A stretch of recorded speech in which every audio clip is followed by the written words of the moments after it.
இமயத்தின் உச்சி சிகரமே திருவடி என்ற பெருமை படைத்த சுக்ரீவன் வாழ்த்திடும் உண்மை நண்பானே கணையாழியை காட்டி சீதையை காத்த நந்தி கிராமம் சென்று பரதனை காத்தாய்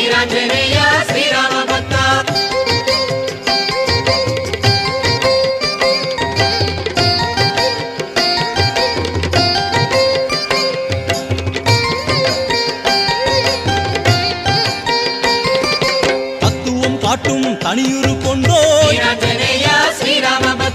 ஆகாய தோற்றம் முகத்தினில் காட்டும்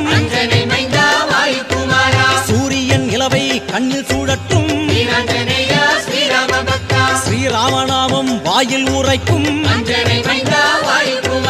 உலகத்துயிர்